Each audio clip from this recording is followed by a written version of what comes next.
আর আল্লাহ রাব্বুল আলামিন বলেন, আমি আমার জমিনে আমার দ্বীনকে আমি বুলন্দ রাখবো।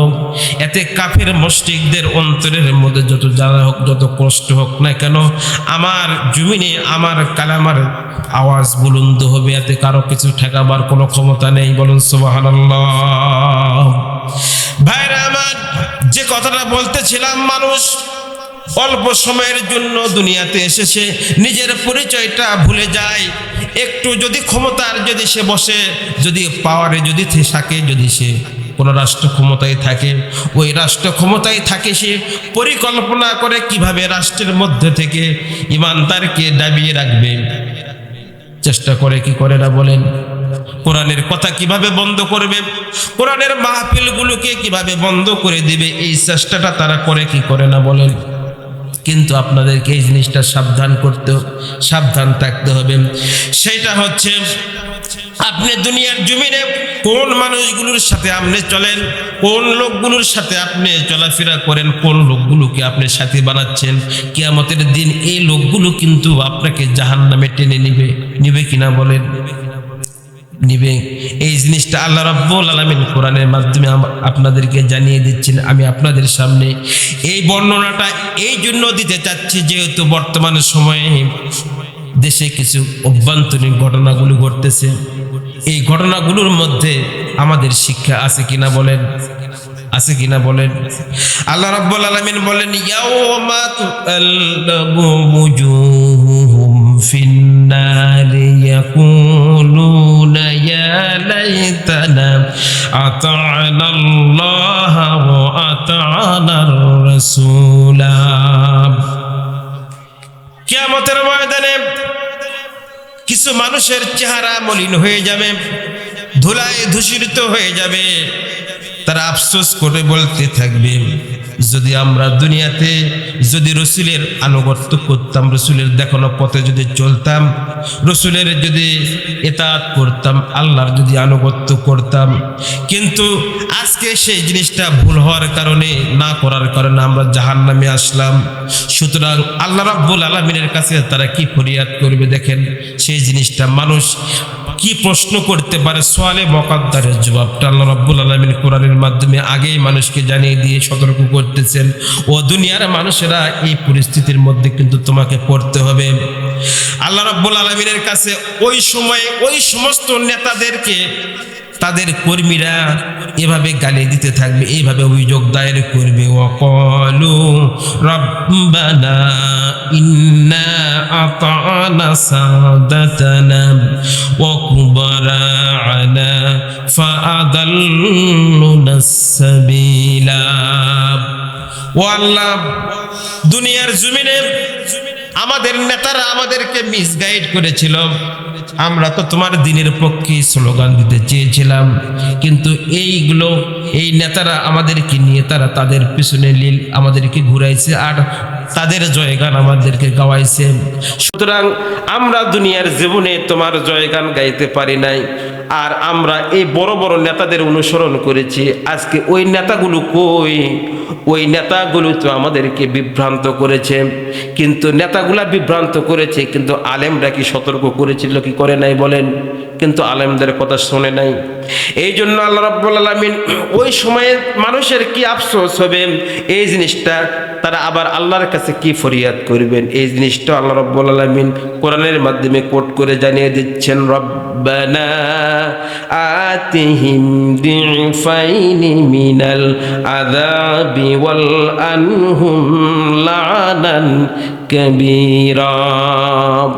ও আল্লাহ, আজকে আমাদের ওই নেতাদের আযাবগুলোকে আপনি বাড়িয়ে দিন, যা আযাব হচ্ছে তার থেকে আরো দ্বিগুণ করুন, কারণ ওদের কারণে আমরা দুনিয়া থেকে বিভ্রান্ত ছিলাম, আজকে আমাদেরকে জাহান্নামে জ্বলতে হচ্ছে। আপনারা খেয়াল করে দেখেন, রাষ্ট্র ক্ষমতায় আজকে 54 বছর হয়ে গেল দেশটা স্বাধীন হয়েছে, কিন্তু এই দেশের মানুষ এই স্বাধীনতার প্রকৃত সুখ কিন্তু ভোগ করতে পারে নাই। কথা বলেন ঠিক কিনা? যা হয়েছে ক্ষমতার নাম করে যদি মানুষ নেতার পিছনে ঘুরে ঘুরে নেতার পিছনে স্লোগান দিয়ে যা মানুষকে তেল মেরেছে, নেতাদেরকে পাম দিয়েছে, যদি ওই পামটা যদি আল্লাহর জন্য তারা দিত, প্রত্যেকটা মানুষের জন্য আল্লাহ রাব্বুল আলামিন জান্নাত ওয়াজিব করে দিতেন। কথা বলেন ঠিক কিনা? ভাইরা আমার, বড় আফসোস হয়, আল্লাহ রাব্বুল আলামিন ক্ষমতা দেন লিনানজুরাকুম কাইফা তা'মালুন। দুনিয়ার মানুষেরা আমি তোমাদেরকে ক্ষমতা দেই, দেখি তুমি করোটা কি, তোমার আমলটা কি হয়, এইটা ক্ষমতা দিয়ে আমি তোমাদেরকে পরীক্ষা করি। আর মানুষ ক্ষমতা পাওয়ার পরে তোমরা চেষ্টা করো কে কাকে কিভাবে ঠকাবে, কে কার উপরে জুলুম করবে, কাকে ফেদে ফেলাবে, কার বাড়ি থেকে কাকে উচ্ছেদ করবে। এরকম ঘটনা ঘটেছিল কিনা বলেন?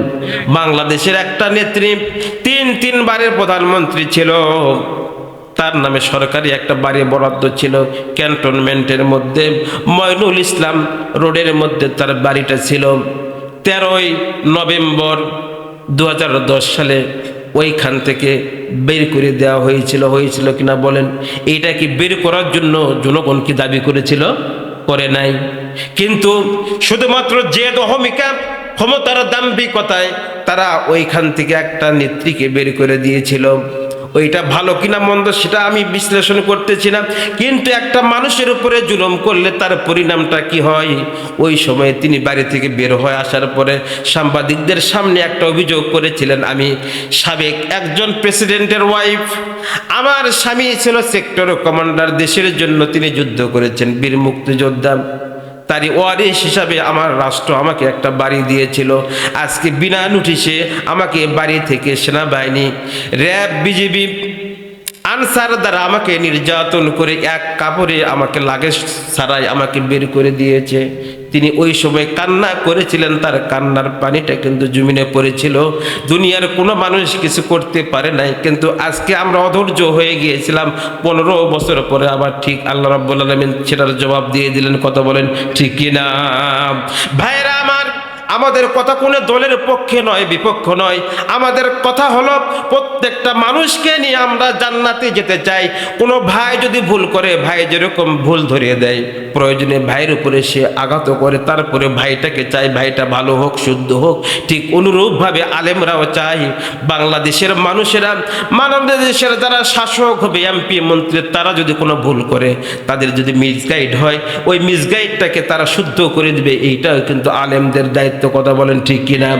কিন্তু তারা আলেমদের কথা শুনে নাই, বরং আলেমদেরকে জমিনের মধ্যে দাবিয়ে রাখার জন্য কত চেষ্টা করেছে, ছলকলা করে আলেমদের নামে নির্যাতন করে জুলুমের শিকার বানানো হয়েছিল কিনা বলেন? জুলুমের মধ্যে তারা জেল, জরিমানা, আঘাত, নির্যাতন, এমনকি ফাঁসির মঞ্চ পর্যন্ত তারা বানিয়েছিল। অভিযোগ এনেছিল মিথ্যা আসামি বানিয়ে তাদের নিয়োগ করায় বিচারক দিয়ে ফাঁসির মঞ্চ তৈরি করে ফাঁসি দিয়েছে। ওই ফাঁসির মঞ্চ এখন তাদের জন্য ফাঁসির কারণ হয়ে গিয়েছে। কথা বলেন ঠিক কিনা?